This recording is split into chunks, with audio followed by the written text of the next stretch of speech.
అండి ఈరోజు అయితే చిన్న రొయ్యలు తీసుకున్నానండి. చిన్న రొయ్యలు గుడ్లు కర్రీ అయితే చేశాను. కొంచెం మసాలా పెట్టి చేసుకున్నానండి. టేస్ట్ అయితే అద్దరిపోయింది. మసాలా కోసం అయితే అల్లం వెల్లుల్లి ధనియాలు పచ్చిమిరపకాయలు కట్ చేసుకుని ఉల్లిపాయ ముక్కలు వేసుకొని మిక్సీ పట్టుకొని పక్కన ఉంచుకోవాలి. ఇక్కడ నేనైతే 5 గుడ్లు ఉడికించుకున్నానండి. తొక్క తీసుకొని పక్కన ఉంచుకోవాలి.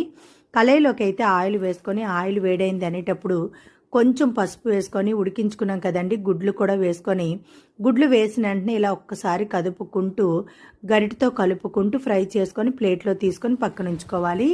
అదే ఆయిల్లోకి గ్రైండ్ చేసుకున్న మసాలా పేస్ట్ వేసుకొని పచ్చివాసన పోయేంత వరకు లో ఫ్లేమ్లోనైతే ఫ్రై చేసుకోవాలి.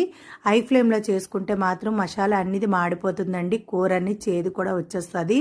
కడిగి ఉంచుకున్నాం కదండి. రొయ్యలు కూడా వేసుకొని మరో 5 నిమిషాలు కలుపుకుంటూ ఫ్రై చేసుకున్న తర్వాత కారం టేస్ట్కి సరిపోయినంత ఉప్పు వేసుకొని టమాటా గ్రైండ్ చేసుకున్న టమాటా ప్యూరీ కూడా వేసుకొని కలుపుకుంటూ మరో 5 నిమిషాలు ఫ్రై చేసుకోవాలి.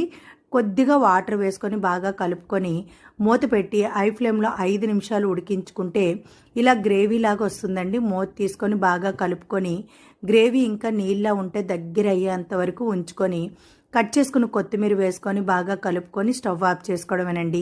కూర అయితే రెడీ అయిపోతుంది. ఈ గుడ్లు రొయ్యలు కర్రీ అయితే చపాతీలోకైనా రైస్లోకైనా బిర్యానీలోకైనా చాలా టేస్ట్గా ఉంటుందండి. ఒక్కసారి మీరు కూడా ట్రై చేయండి. చాలా అంటే చాలా బాగా టేస్ట్గా వచ్చిందండి. Bye bye.